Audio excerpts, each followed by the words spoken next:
और मोदी सरकार के 11 साल पूरे होने पर इस वक्त बीजेपी के राष्ट्रीय अध्यक्ष और केंद्रीय स्वास्थ्य मंत्री जेपी नड्डा एक प्रेस कॉन्फ्रेंस को संबोधित कर रहे हैं। आइए आपको लिए चलते हैं और सुनते हैं क्या कह रहे हैं। मोदी जी के नेतृत्व में चलने वाली सरकार ने भारत की राजनीति की संस्कृति को बदलकर न्यू नॉर्मल, न्यू ऑर्डर को स्थापित किया है और यह सरकार एक असरदार सरकार है, इफेक्टिव गवर्नमेंट। यह सरकार दमदार सरकार है और यह सरकार मजबूत फैसले लेने वाली सरकार है, आर्थिक अनुशासन लाने वाली सरकार है। पिछले 11 वर्षों में जो आर्थिक अनुशासन लाया गया, उसके लिए जो बोल्ड डिसीजंस लिए गए और उस समय जनता को साथ लेकर के किए गए, ये सारी बखूबियां हमको समझने की आवश्यकता है। ये जैसा मैंने कहा कि रिस्पॉन्सिबल सरकार है, रिस्पॉन्सिव सरकार है, पीपल लेड गवर्नमेंट, जनता को साथ लेकर के चलने वाली सरकार और पीपल्स पार्टिसिपेशन, इसको भी हमने बखूबी देखा है।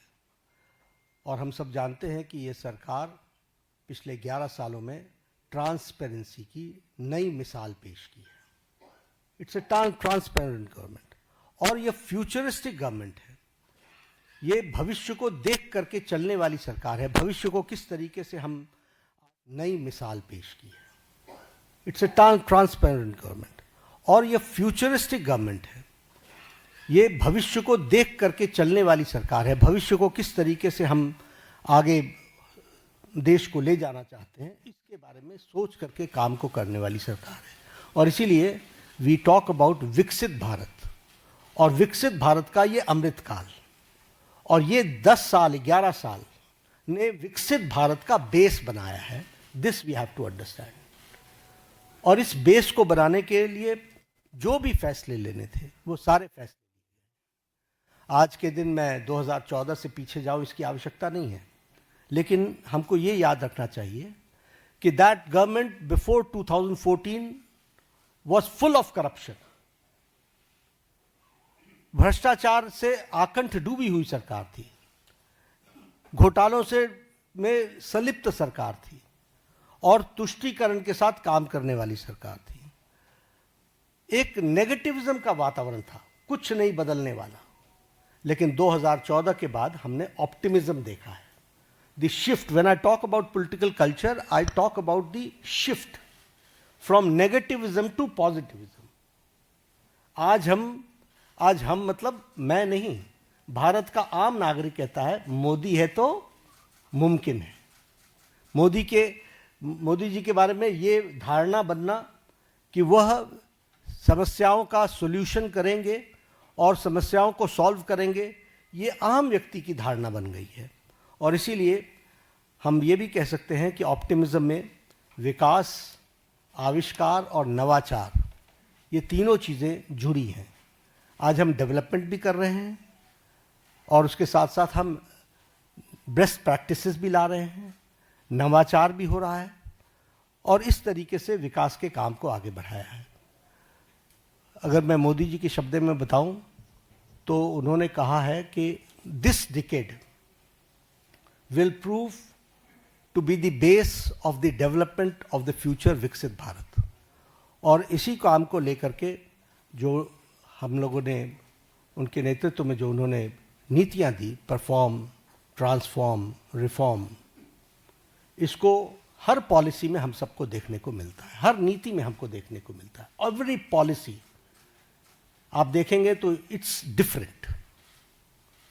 पुरानी पॉलिसीज में भी जो चेंजेस आई हैं वो इसलिए कि रिफॉर्म चाहिए और उसी के साथ साथ हमको ट्रांसफॉर्म करना है और इसके लिए परफॉर्म करना है। और एक बेसिक प्रिंसिपल पिछले 11 वर्षों में हम लोगों ने अडॉप्ट किया और ये मोदी जी की ही सोच रही है, सबका साथ, सबका विकास, सबका विश्वास, सबका प्रयास। बहुत चैलेंजेस भी आते हैं, लेकिन उसके बावजूद भी अंडरलाइनिंग प्रिंसिपल हमारा बड़ा स्पष्ट।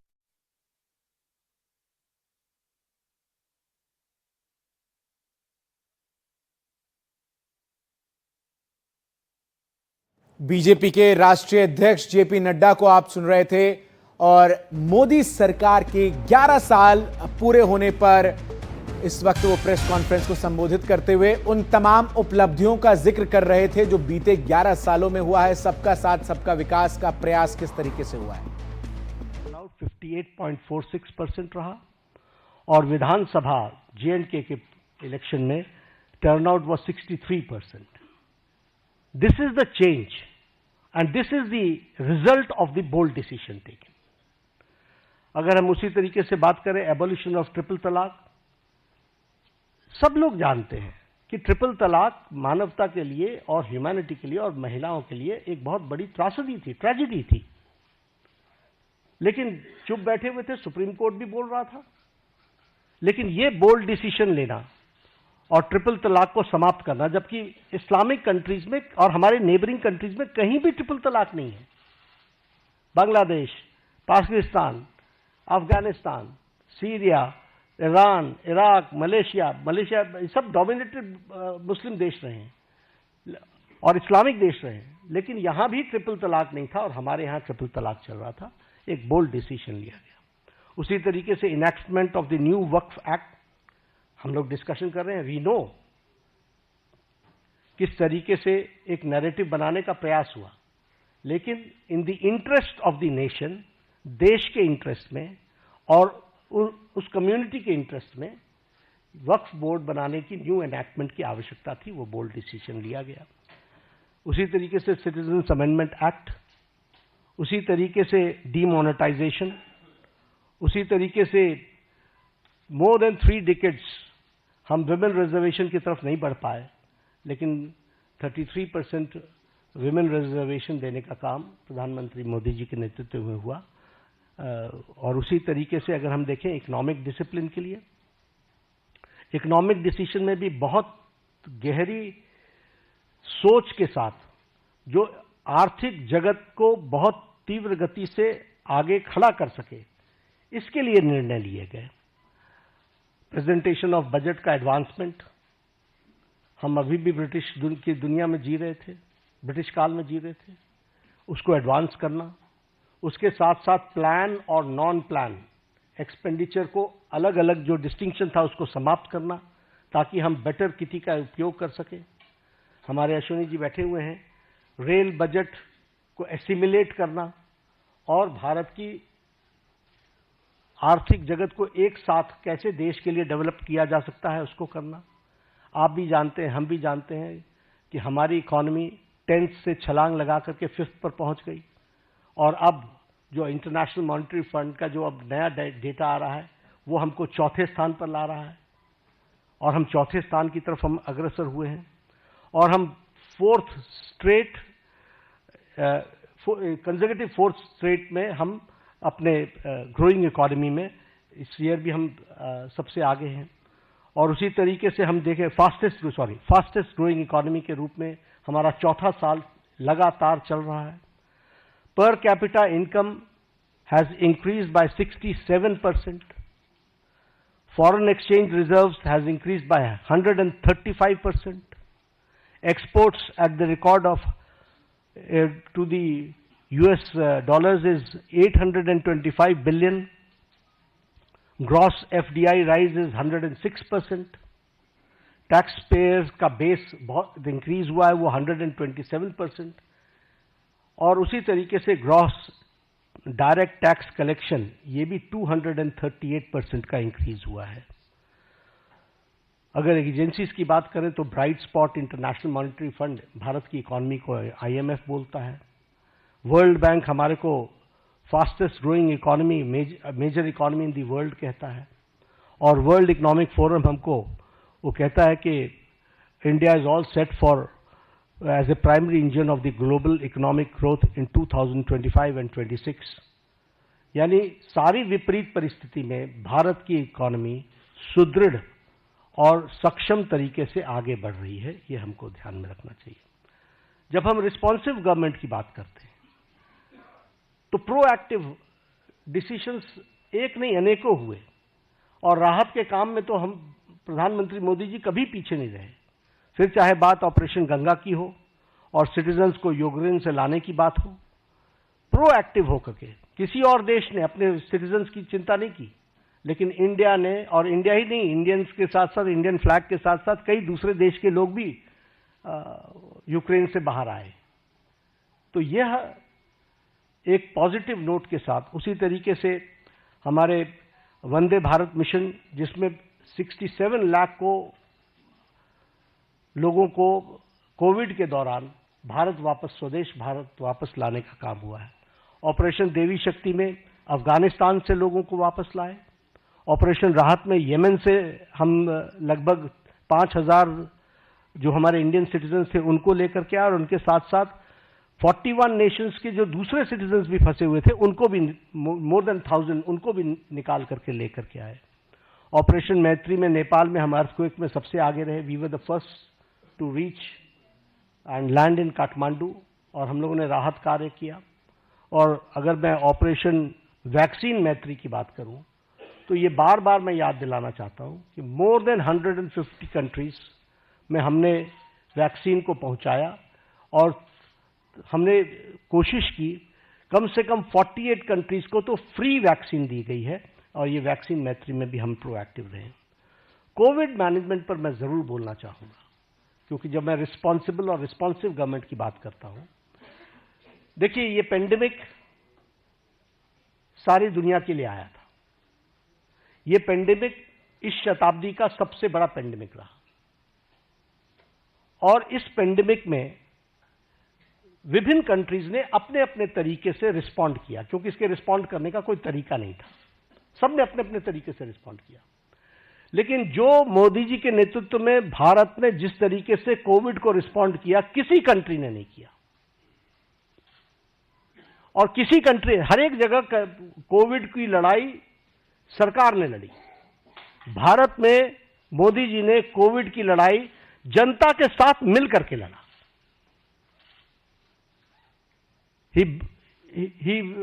उन्होंने जनता को साथ लेकर के चलने का तय किया, और इसीलिए जनता कर्फ्यू।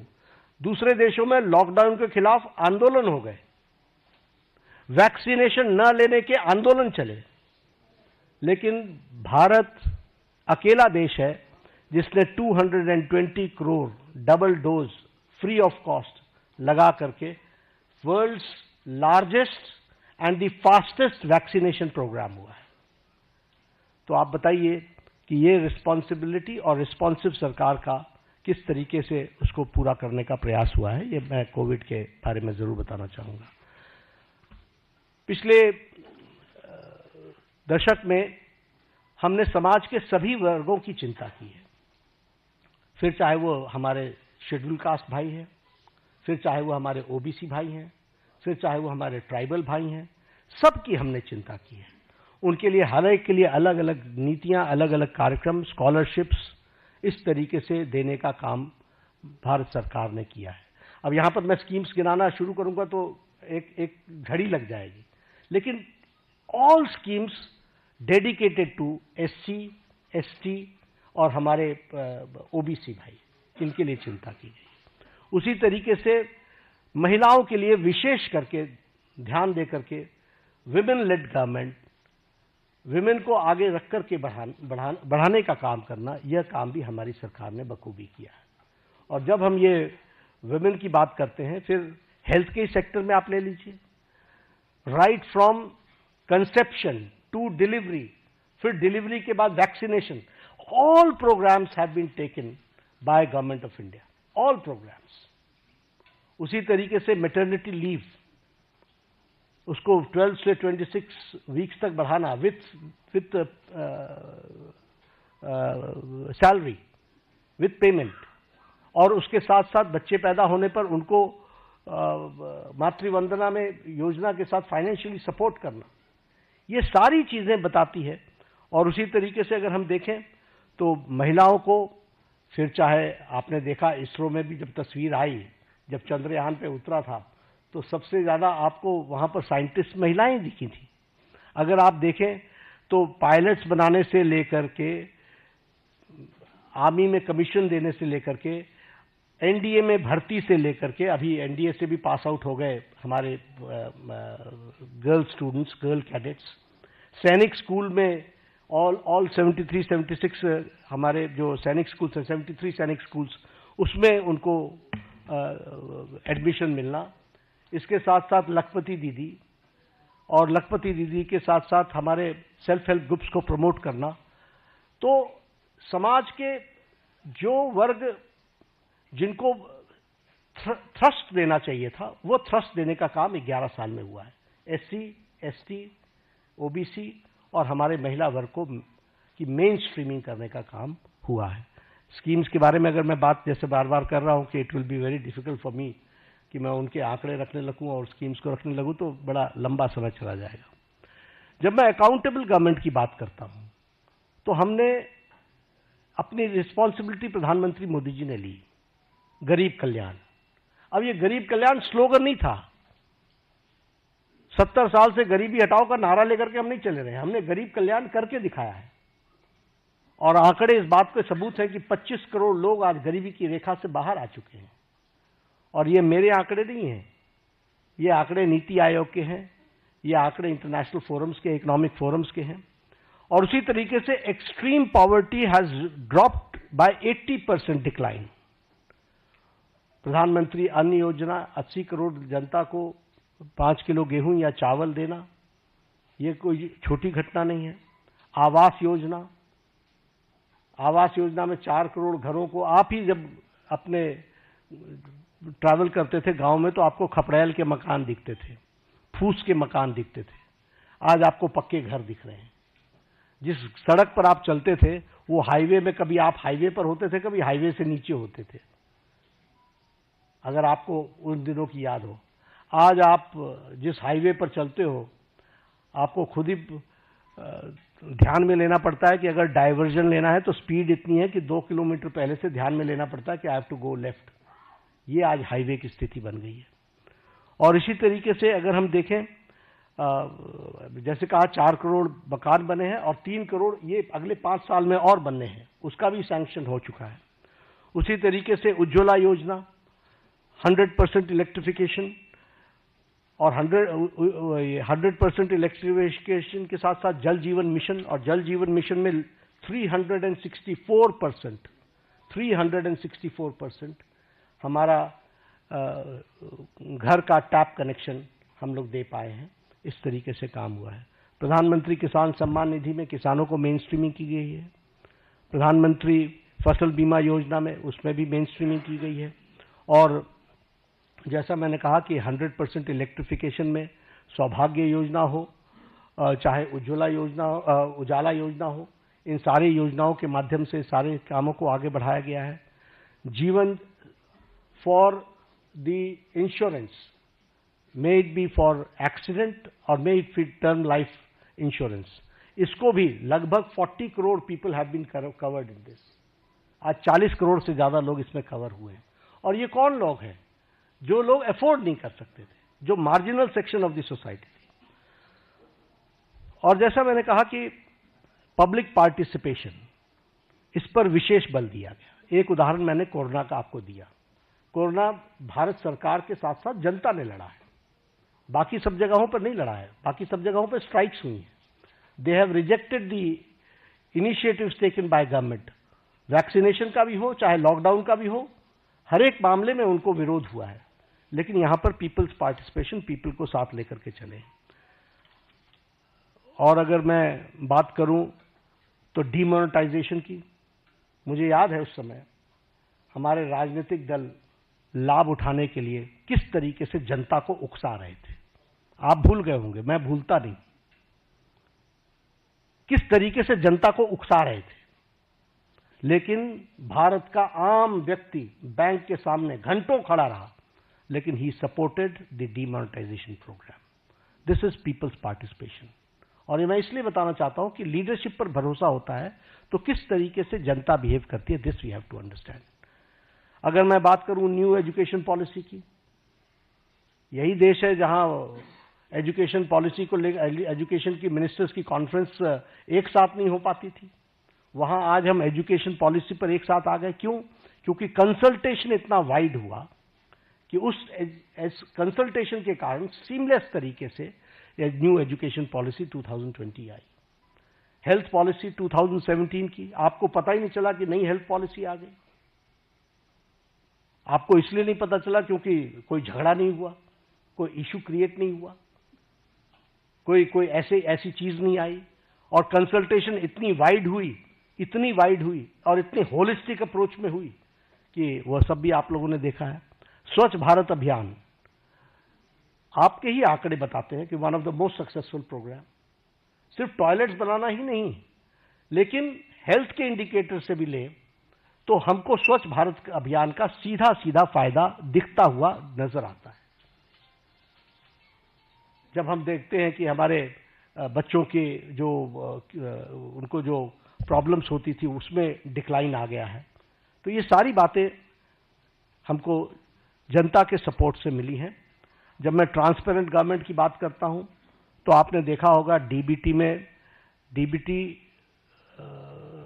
का लगभग 130 टाइम्स ट्रांजैक्शन बढ़ गया है, और उसी तरीके से जैम ट्रिनिटी ने 3.9 लाख करोड़ की लीकेज को रोका है, और उसी तरीके से हमारे ट्रांसपेरेंट टैक्सेशन को और उसको भी हम लोगों ने लॉन्च किया ताकि ट्रांसपेरेंट टैक्सेशन का प्रोसेस को अडॉप्ट करे और कोई भी ऑनेस्ट टैक्स पेयर को उसका लाभ मिल सके।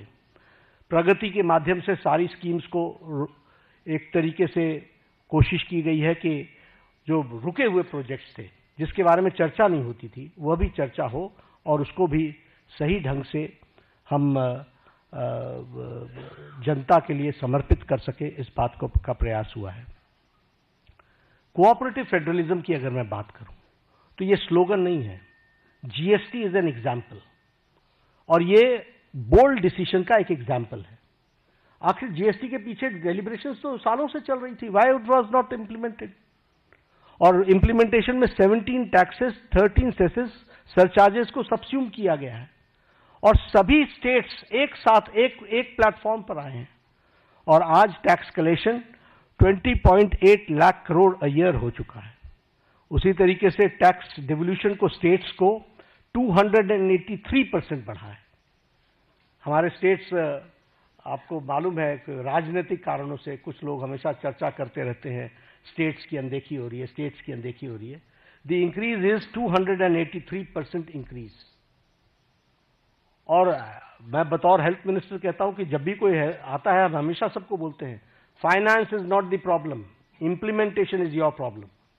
आप उसको इंप्लीमेंट करो, फाइनेंस की कोई प्रॉब्लम नहीं, और इसको हम करके दिखा रहे हैं। उसी तरीके से हमारी नीति आयोग की रेगुलर मीटिंग्स होना, चीफ मिनिस्टर्स का पार्टिसिपेट करना, कोरोना के दौरान 11 फॉर्मल मीटिंग्स हुई। इसलिए कोऑपरेटिव फेडरलिज्म में सबको साथ लेकर के चलने का मोदी जी का मन और मोदी जी के द्वारा हमेशा उसको आगे बढ़ाने का काम किया गया है। और स्टेट्स को, और प्रधानमंत्री जी ने तो कई बार कहा है कि अगर देश को आगे बढ़ाना है तो हमको प्रदेशों को आगे बढ़ाना पड़ेगा। और ये एस्पिरेशनल डिस्ट्रिक्ट्स के लाने के कॉन्सेप्ट किसने दिया? ये मोदी जी ने दिया। ये स्टेट्स के ही तो डिस्ट्रिक्ट्स हैं जिनको मेन स्ट्रीमिंग करने का और उनको ताकत देने का काम किया जा रहा है। फ्यूचरिस्टिक गवर्नमेंट है, और फ्यूचरिस्टिक गवर्नमेंट अगर हम कहते हैं तो चाहे वो इंडिया का एआई मिशन हो, फिर चाहे वो हमारा स्कीम्स को आगे बढ़ाने का हो, चंद्रयान 3 हो, आदित्य L1 हो, या फिर गंगायान मिशन हो, ये सब देश को फ्यूचरिस्टिक दृष्टि से कैसे देख रहे हैं उसका एक जीता जागता तस्वीर है। और फ्यूचरिस्टिक गवर्नमेंट का सबसे बड़ा एग्जाम्पल है विकसित भारत की कल्पना को साकार करना। उसके लिए हम कटिबद्ध हैं, उसको हम आगे बढ़ा रहे हैं। एक बात और मैं कहना चाहूंगा कि प्रधानमंत्री मोदी जी ने हर समस्या को सामने से कन्फ्रंट किया है।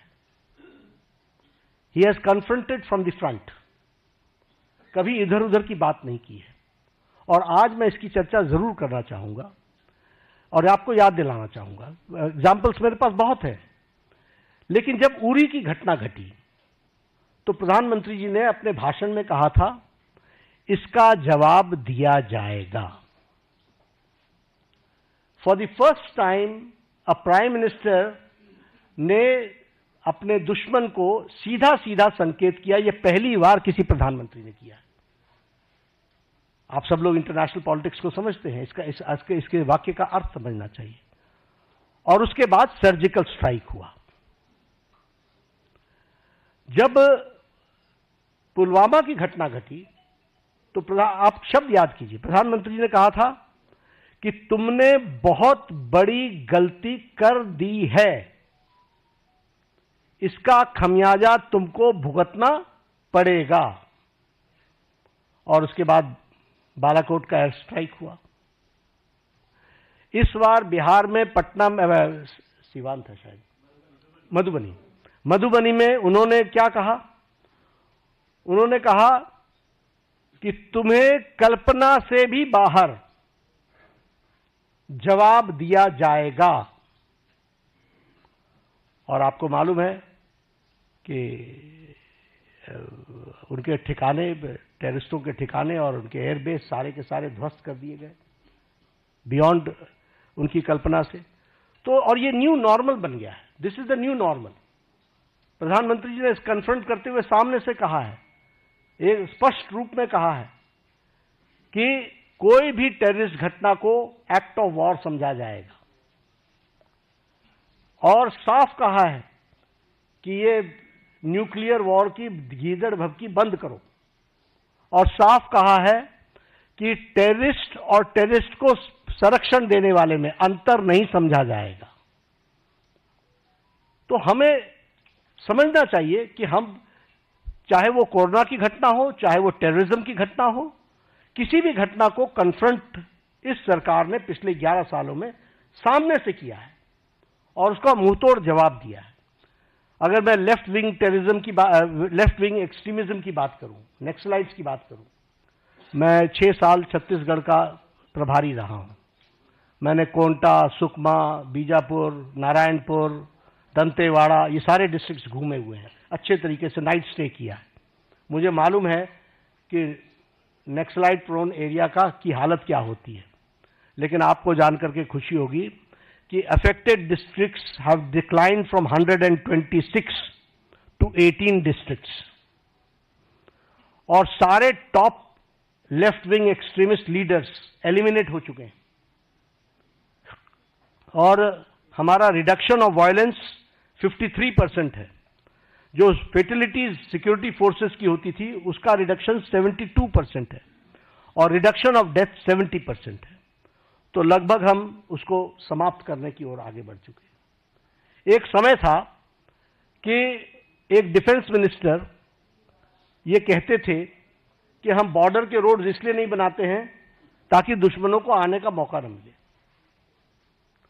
और आज बॉर्डर रोड्स में 8,000 किलोमीटर्स के बॉर्डर रोड्स और ब्रिजेस के बनाने का काम, और उसको भी परमानेंट ब्रिजेस बनाने का काम लगभग 400 बने हैं। अटल टनल की बात करें, अगर सेला टनल की बात करें या श्रीकुंडला टनल की बात करें, ये मेजर ब्रिजेस हैं जो हमारे को सिक्योरिटी के एंगल से बहुत महत्वपूर्ण है और जो देश की सिक्योरिटी के लिए काम कर रहे हैं।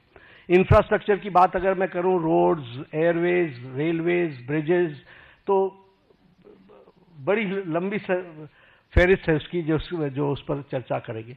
लेकिन हाँ, चेनाब की चर्चा मैं जरूर करना चाहूंगा कि नरसिम्हा राव जी के टाइम पर शिलान्यास रखा गया था।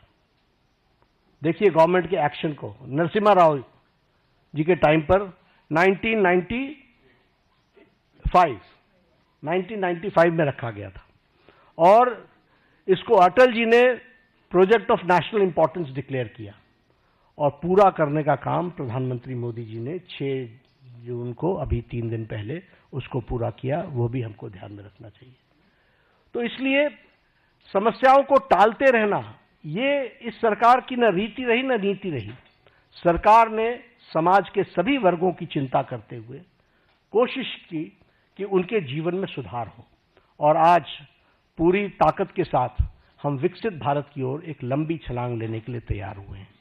पिछले 11 वर्षों में मैंने पहले कहा कि अनइमेजिनेबल, जो किसी ने कल्पना नहीं की थी, वो काम हुए हैं और इसके साथ साथ पिछले 11 साल में देश को एक विकसित भारत की तरफ ले जाने में और समाज के सभी वर्गों को साथ लेकर के चल करके आगे बढ़ने में प्रधानमंत्री मोदी जी का नेतृत्व सफल रहा है। और आज 11 साल पूरे होने पर मैंने कोशिश की, it is very difficult to comprehend the whole work done in last 11 years, but I've tried to point out some major things, and I've tried to highlight the issues, the policies and programs जिनके माध्यम से इस कार्य को पूरा करने का काम प्रधानमंत्री मोदी जी ने किया है। धन्यवाद। बहुत बहुत धन्यवाद आदरणीय राष्ट्रीय अध्यक्ष जी।